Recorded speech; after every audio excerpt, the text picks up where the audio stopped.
umusore n'umukobwa bahora kuri social media cyangwa se ku mbuga nkoranyambaga bagakundana, hanyuma bo bakemeranya ko bazahura ari uko bazabonana ari uko bahuye. Mbese avuga ati ntazagira uwohereza undi foto, ntazagira ntuzamamagara video call, nge nawe tuzahura tuzabonana ari uko duhuye. Ubwo umusore we abatuye hanze y'igihugu umukobwa arimo, bakavuga ati umusore akamubwira ati nge nzaza kukureba tuzahura gutyo nibwo uzambona. Nyuma y'igihe rero nibwo umukobwa mu gitondo yakira call, umuhungu akamamagara ati baby naje. Umukobwa nawe ati ngwiki ko twavuganye nimugoroba umbwira ko utari buze, se waje ryari, waje ute? Umuhungu ati nashaka kugutungura ahubwo naje kwibuka ko ntaza ahantu utuye n'ubundi biba ngombwa ko mbikubwira. Umukobwa ati utaza kunyinisha baby, urabizi ko nsanze uri kunkorera prank bitaba ari byiza, ko twavuganye nimugoroba ko utigeze uvuga ku kintu cyo kugaruka wagarutse ute? Umutipe ati nashaka kugutungura nyine bora twamaze kuvugana bitanza tungundi mu gihugu. Umukobwa nyine biramurenga, umukobwa rero aba yitwa Emma, ababana n'undi mukobwa bita Vera, ahita agenda agasakuza akabwira Vera ati Vera uzi ko Nike yaje? Vera ati Nike nuwa hehe? Emma akamubwira ati Nike se ntabwo muzi boyfriend wanjye? Vera ati sugira boyfriend wowe? Emma ati ni yego nyine wa musore nakubwiye twahuriye kuri social media tugakundana. Vera ati niko ubwo ko umuntu mutarahura utarabona n'amaso yawe watangiye kwita boyfriend wawe. Emma ati nuri sore ngo mwitego iki? Erega turakundana, icyo nashaka ngiye ko ari uguhuza nabyo amarangamutima kandi byarabaye ibindi aronke. Vera ati what? Ukundanye n'umuhungu nturazi ntuzi ukuntu asa, nturanamubona nta n'isura yuzi, kumwita boyfriend wawe?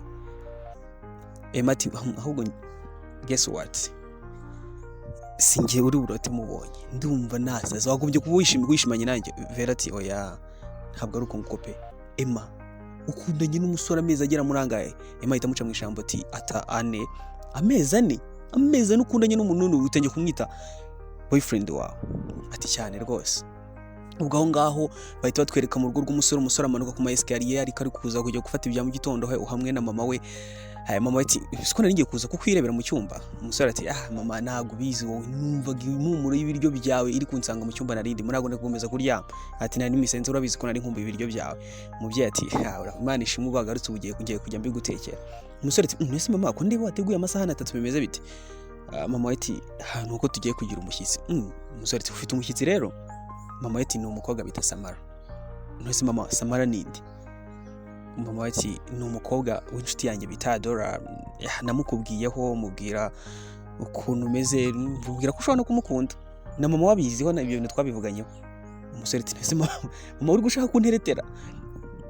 Ati no ntabwo Samara ari umukobwa upfuye kuboneka ubonetse wese. Ati no mama none se niba wari wamutumiye ubundi ntiwari kumureka kaza tugasangira ibya nimugoroba kugira ngo tuze gusangira ibya mu gitondo? Mama ati oya yumvaga ngo ashaka kubona bwa mbere kubera iki se? Ako kanya bakiri kuvuga gutyo ubwo Samara yesa nakomanga, mama ati ngo ubwo yaje ajya kumureba, aramwinjira muhaye karibu n'ubwuzu bwinshi, abaricaye aho ngaho ahasuhuzwa. Samara suhuza Nike, umusore aba yitwa Nike. Mama akavuga ati ya Samara rero dore nguyu Nike umusore wanjye wenyine, hanyuma Nike dore uyu ni Samara wa mukobwa nahoze nkubwira. Nike agahita avuga ati yewe mama yarimo akumbwira ibintu byinshi, na Samara avuga ati yewe kikoze nanjye yakumbwiye ibintu byinshi. Okay ni byiza guhura nawe. Bakomeza baganira batyo, ubwo bageraho bagasohoka bakamuherekeza. Hanyuma umukobwa akavuga ati none se ko utari kunyaka nimero ari kubwira Nike I'm sorry, byari byiza guhura nawe nubwo igitekerezo cyari cya mama. Umukobwa ati okay nta kibazo ngenda fata nimero yawe, iyi yawe nzakwihamagarira. Ubwo umusore nawe aba yatunguye niko kugaruka mu nzu, abasanga mama wamutegereje ati umubonye ute se? Umusore ati mama mbonye ari aho ngaho. Ati mbonye ari mwiza. Bivuze ngo wamukunze rero? Ati oya ariko mama ntabwo njye nigeze nkubwira ko nta mukunzi mfite kandi ndi kumushaka. Mama ati ariko nanjye ntabwo wigeze umbwira ko hari umuntu ufite mukundana?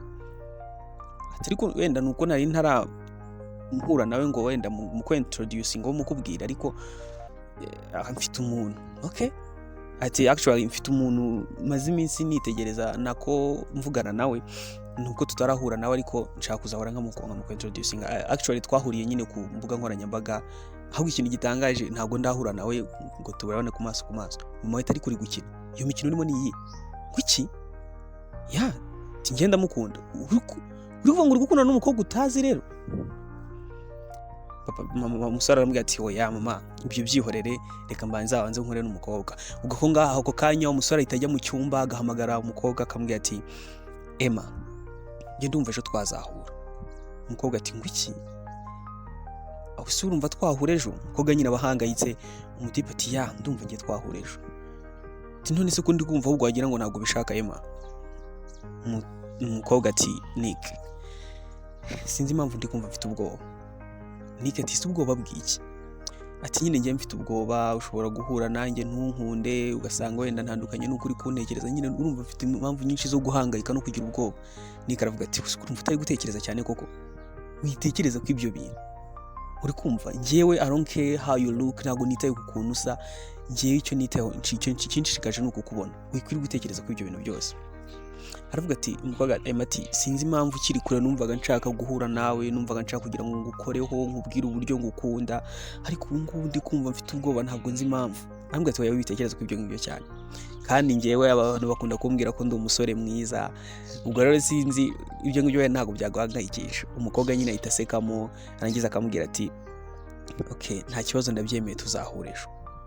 Ako kanya umukobwa ahita agenda akitegura, ubwo twitwa twinje mu wundi munsi, akatangira gufata amakanzu, agahamagara Vera ati Vera ngwino umitire mu ikanzu nziza ariko kujya kuri date ngiye guhura na wa musore. Vera ariko ntago ababyumva, aravuga ati gute uyu muntu mutarahura, niba bagiye kugushimuta, niba ari imikino, ubundi ugeze ugasanga ari umukobwa mugenzi wawe, cyangwa kugera ugasanga ni wa muntu udafite n'amenyo utanifuza kuba wakundana nawe, urumva bimeze bite?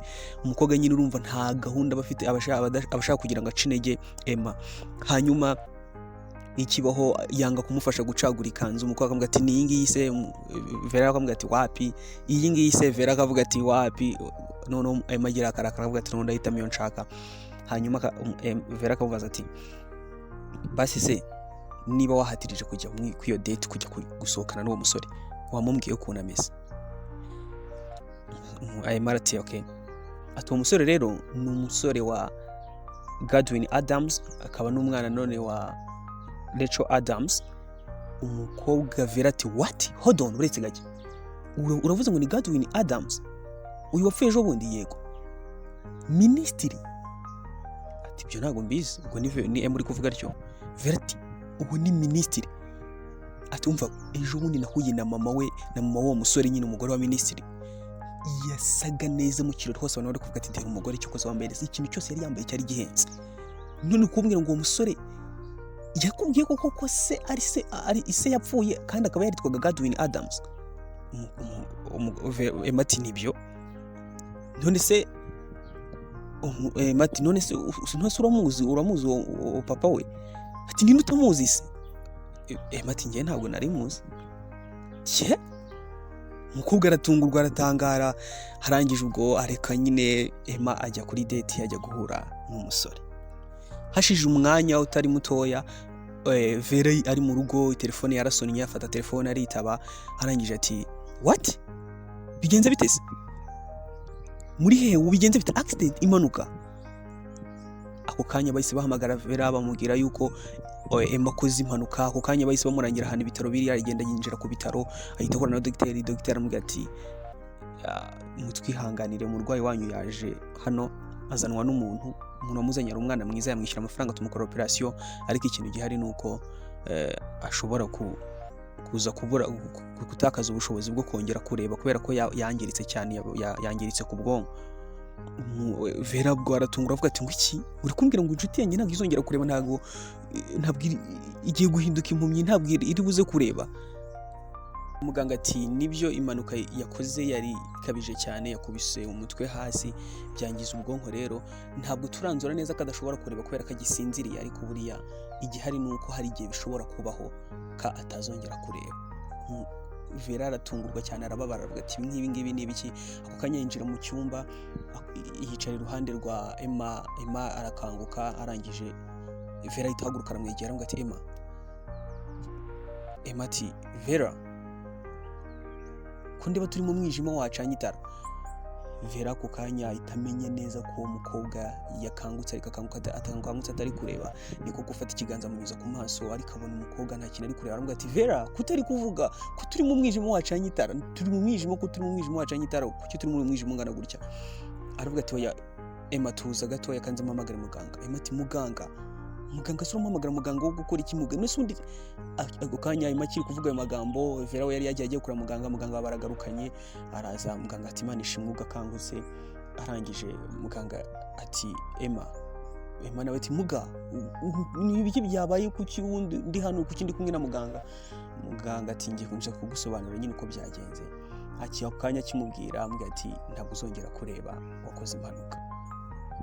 Umukobwa yararize, umukobwa yagize agahinda, bamusobanura uko byagenze, bamwibutsa ko yari yagiye kureba Nick, yaje gukora impanuka yagiye kureba Nick. Ako kanya Emma yahise atangira kurakarira Nick forever. Ubwo Nick nawe yari yageze ahantu bari buze guhura ko bari bavuganye. Nick aramubwira ati ndi buze kukubwira ahantu turi buze guhurira. Hanyuma rero nkurangira address niho umukobwa yarimo yerekeza. Nick yari yageze kare, aricara arategereza, ahamagara telefone y'umukobwa, reka da buri umuntu yitaba. Nick aravuga ati koko gutuye umukobwa yankora ibi bintu, gutuye umukobwa yakwifata finally n'igihe cyose twavuganiye atigeze ambwira ikibazo yagize akantengwa bingana gutya. Ni gute ubundi ashobora kumura ibintu nawe ari kwitotomanga akomeza guhamagara nimero y'umukobwa. Vera nawe akamubwira ati Emma wakwitabye Nick. Emma akavuga ati ntabwo nakwitaba Nick ibintu byose niwe wabigizemo uruhare, niwe watumye nkora impanuka, niwe nari ngiye kureba unaka kuko nifitiye amaso mazima ngiye kuba ubuzima butareba kubera we, nta nuwo nzabona, nta nubwo nshaka no kongera kumubona, n'ubundi ndabizi ntiyanankunda. Vera ati wamwitabye basi kumva icyo akubwira ko at least ko ari umusore ufite amafaranga yakumva wenda ko yagize uruhare mu kugira ikibazo, wenda ko muganga yavuze ko hari ubushobozi, hari igihe bashobora kukubaga gukora operation ugakira wenda ukara ko yaguha amafaranga. Emma ati ibyo ni akazi ke, sinshaka kuvugana nawe, ntabwo nkimukeneye mu buzima bwanjye, babarira. Vera ati uretse gufunga umutwe wa mukobwa we. Emma ati ninshake ngufunge, ntabwo nshaka kuvugana na Nick, ngiye nta kintu nshaka kongera kuvugana na Nick birangire. Vera nawe ararakara akavuga ati ubundi kubera icyo uri gufunga umutwe, wagiye uvugana n'umuntu ukuri kumucira urubanza, iyi mpanuka ni wowe wari utwaye imodoka, uramubwira ngo yabigizemo uruhari, ibi bintu hari ubwo abizi, at least basi muhamagare umumenyeshe icyabaye kugira ngo ye kugomeza kuguma muri dilemma atazi nyine ikiri kujya mbere. Emma ati ndakwisabye ntabwo ibintu ndi buze kubikora, ntabwo ndi buze kubikora Vera, ntabwo ndi buze kubikora rwose, kandi ntugomeze kubimpatiriza. Ubwo Nick niko gutaha, ageze mu rugo ahura na mama we. Mama we ati byagenze bite se musore?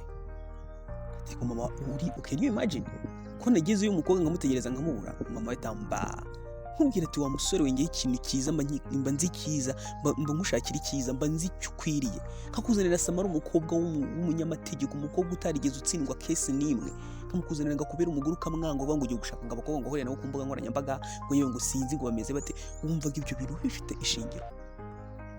Nick atari ku mama, reka twe kujyana mu byo by'amarangamutima, byo turaza kubizaho nyuma. Yewe na Emma twaravuganaga, yari umukobwa nakundaga, nawe ndabizi ko yankundaga, ariko sinzi ukuntu byaje kurangira gutya, ntabwo ndi kwibaza impamvu. Mama wa Nick ati reka nkubwire musore wanjye, mfite imyaka myinshi kukurusha, ndi nyoko kubyara, ibi bintu nkubwira ndabizi, ibintu by'imbuga nkoranyambaga mwihayemo nta kintu bishobora gukora kizima usibye kujya hara bikababeshya. Tuza, Samara niwe mukobwa ukwiriye, Samara niwe mukobwa naguhitiyemo, Samara niwe mugore wawe, wikomeza gutekereza ko ibyo bintu. Ati koye mama, ntabwo ndi kwibaza impamvu Emma yankora bino bintu. Ati kure Emma mu mutwe wawe, none se ntabwo ubonye ibyo gukoze, none se ngiye hari ibyo nari mbiziho ko nabikubwira gukanga kubyemera, noneho ninjye ubigiyemo, ninjye ubyishe. Ibyo bintu byo kumva nkoranyambaga nta kintu babivuze, byihorere bikure mu mutwe. Umusore ubwo ntabwo bari kubyumva bitewe n'ukuntu baraganiye n'umukobwa, barahuje, mbese baramara igihe bemeranya, bavugana, bakibwirana ku bintu byinshi, bagasangira mbese ubuzima babayemo, bari baziranye mu buryo buri deep. Cyari gisigaye kwa ruguhura gusa kugira ngo bemeranye ku masura, ubundi byo kumenya nabo bari baramenyanye. Umusore nyine ntabwo yari ari kubyumva neza ukuntu umukobwa ashobora gufata icyo cyemezo. Umusore aragenda akiyinjira mu cyumba cyiwe, agatekereza cyane, ubona ubwonko bwe buri kumujyana kure cyane, bibaza gute Emma nzi nkunda gutya, Emma nzi twahuje gute ashobora gukora ikintu cyiwe. Afata telefone akayipfumbatiza cyane, akavuga ati ngiye kuguhamagara inshuro yanyu. Aba yamuhamagaye inshuro nyinshi cyane, ati niwanga kuyifata ndasiba nimero zawe, ndakwibagirwa, mpite nkomeza ubundi buzima. Ubwo afata telefone akayihamagara, yahamagara telefone, Emma akanga kuyitaba. Ako kanya telefone aho iri gusonera, Vera bari kuyitegereza cyane, ubona ko Vera nawe agiye mu bitekerezo kure cyane, agahita afata ya telefone ya Emma agahita ayifata akajya mu gikoni. Vera nta kindi kintu yakoze rero, yafashe telefone ya Emma, arangije akuramo nimero za Nick azandika muri telefone ye, hanyuma ajya muri ya telefone ya Emma, hari handitse nimero za Nick, ashyiramo izindi nimero kugira ngo umunsi Emma azahindura ibitekerezo agashaka guhamagara Nick ntibazavugana, azasange nimero itabaho. nta kindi kintu rero Vera yakoze, yahise ahamagara Nick ariko afite ubwoba bwinshi cyane. Ubwo Nick ajya kubona nimero iramuhamagaye atazi, arayitaba, arangije aramubwira ati hi. Nick ati hi, ati ni Emma. Nick ati what?